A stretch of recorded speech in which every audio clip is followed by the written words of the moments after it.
سلام به همه دوستان و همراهان عزیزم. امیدوارم در تاریک ترین روزهای زندگیتون بتونید نور خداوند رو احساس بکنید که راه رو براتون روشن میکنه و شما رو به سمت بهترین هدفها هدایت میکنه. با هم آماده میشیم برای گرفتن فال امروز. هر نیتی که در ذهنتون دارید، نیت کاری، احساسی، تحصیلی، فرزند، هر نیتی که دارید انجام بدید. تا چند ثانیه دیگه میریم سراغ دیوان و من غزل و تفسیرش رو براتون میخونم.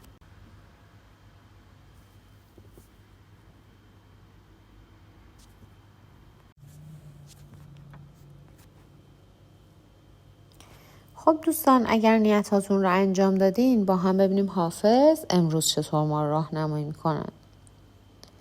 حاصل کارگه کون و مکان این همه نیست، باده پیشار که اسباب جهان این همه نیست.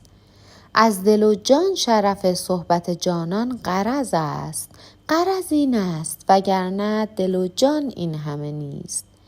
منت سدره و طوبی ز پی سایه مکش، که چو خوش بنگری ای سرو روان این همه نیست. دولت آن است که بی خون دل آید به کنار، ورنه با سعی و عمل باغ جنان این همه نیست. 5 روزی که در این مرحله مهلت داری، خوش بیاسای زمانی که زمان این همه نیست. بر لب بحر فنا منتظریم ای ساقی، فرصتی دان که ز لب تا به دهان این همه نیست. زاهد ایمن مشو از بازی غیرت زنهار، که ره از صومعه تا دیر مغان این همه نیست. دردمندی من سوخته زار و نزار، ظاهرا حاجت تقریر و بیان این همه نیست. نام حافظ رقم نیک پذیرفت، ولی پیش رندان رقم سود و زیان این همه نیست. خب دوستان، باید بگم این غزل حافظ در واقع طرز فکر و برداشت ایشون از نحوه زندگی و حیات گذرا هست و در واقع برداشت ایشون از دستورات معنوی و شریعت هست. حافظ در این غزل به باده نوشی توصیه میکنه، چون که دنیا و هرچه در کائنات هست اتفاقی رو پیش میاره که نباید برای اونها قصه به دلمون راه بدیم. پس انسان باید 5 روز زندگی دنیا رو خوش باشه. اما در تفسیر این غزل حافظ میگه زندگی در مسیر پرپیچ و خم خودش سختی‌های زیادی رو داره.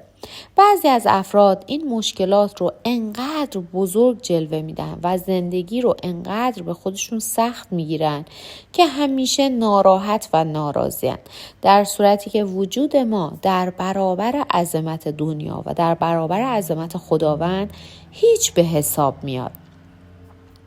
پس باید زندگی رو آسون‌تر بگیریم و خوش بگذرونیم. البته به این معنی هم نیست که قید همه چیز رو بزنیم و لاابالی‌گری بکنیم، اما اعصاب و روانمون رو به خاطر مسائل بی‌ارزش، مسائلی که گذران هستن نباید به هم بریزیم و حساب سود و زیان دنیا رو در همه مسائل نباید دخالت بدیم. و در واقع حافظ میگه تمام امکانات و موقعیت هایی که در اختیار ما قرار میگیرن مثل یک امانت هستن برای گذروندن زندگی و ما باید در این راه رضایت خداوند رو هم در نظر بگیریم. برای مال بی ارزش دنیا نباید منت اهل دنیا رو بکشیم که در این معامله ما هستیم که ضرر میکنیم. مدت عمرمون محدوده، پس از زندگی کوتاهمون باید لذت ببریم و وقت گرانبهامون رو صرف کم و زیاد دنیا نکنیم و به دنبال نام نیک باشیم که تنها چیزی که از ما جاودان باقی میمونه نام نیک هست. دوستان، در مورد نیتی که دارید، در مورد هدفی که در سرتون هست، کاری که قرار هست انجام بدید و هر چیزی که مربوط به نیتتون هست، حافظ میگه خیلی خودتون رو گرفتار این موضوع کردید و متوجه عواقب اون نیستید که ممکنه چه خطراتی برای شما داشته باشه. و بهتره در حال حاضر از این نیت صرف نظر بکنید و صبور باشید، به زمان بهتری موکول بکنید. الان زمان مناسبی برای اجرای این نیت نیست، چون برای اجرای این نیت از هر کس و ناکسی طلب کمک میکنید، منت هر کسی رو میکشید و ارزش انسانی شما زیر سوال میره. خیلی دلتون میخواد این نیت برآورده بشه، ولی در حال حاضر با شرایط فعلی به صلاح شما نیست که منت این اون رو بکشید. بهتر از عقلتون کمک بگیرید و همونطور که گفته شد این نیت رو به زمان بهتری موکول بکنید. بیش از اندازه دل به دنیا، امور مادی و زرق و برق دنیا نبندید. خیلی به این مسائل اهمیت ندید.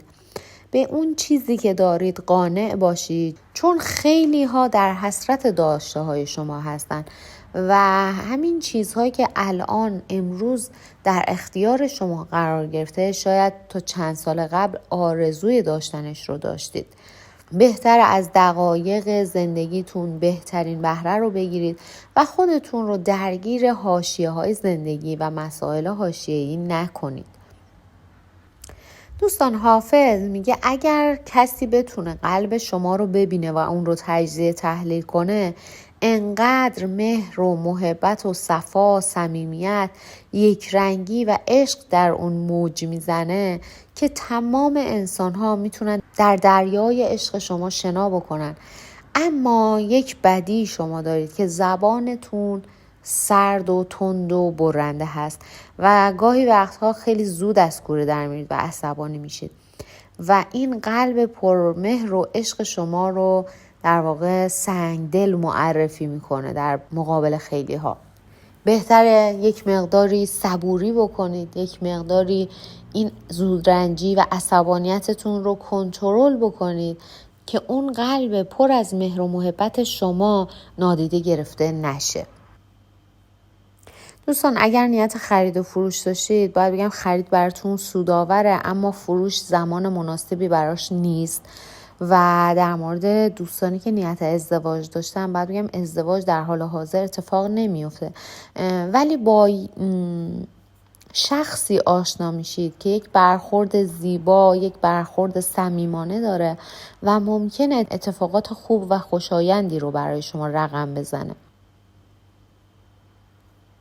دوستان، حافظ داره بهتون توصیه میکنه که نسبت به اتفاقاتی که در اطراف شما میفته توجه بیشتری داشته باشید. هیچ کار و هیچ اتفاقی بدون علت و غرض انجام نمیشه. شاید اتفاقاتی که در اطراف شما این اواخر افتاده، در واقع از این اتفاقات شخصی قصدی داره که شما باید به قصد اون طرف پی ببرید و ممکنه در پی این اتفاقات پیشنهادی به شما داده بشه و در پس این پیشنهاد هم قصد و غرضی نهفته باشه. بهتر دقت بکنید. ممکنه در پس این پیشنهاد حقه هایی نهفته باشه برای زمین زدن شما. در مورد نیتی که دارید، حافظ میگه خیلی پریشان هستید و همه متوجه این ناراحتی و پریشانی شما شدن. همونطور که در ابتدای غزل گفته شد، زمان مناسبی رو برای اجرای این نیت انتخاب نکردید و بهتون توصیه میکنه که بهتره از این نیت در حال حاضر صرف نظر بکنید و فکر بیهوده رو از سرتون خارج بکنید. ممکنه در آینده در جایی بالاتر و بهتر پیشنهادهایی براتون پیش بیاد و موفقیت بیشتری رو برای شما رقم بزنه.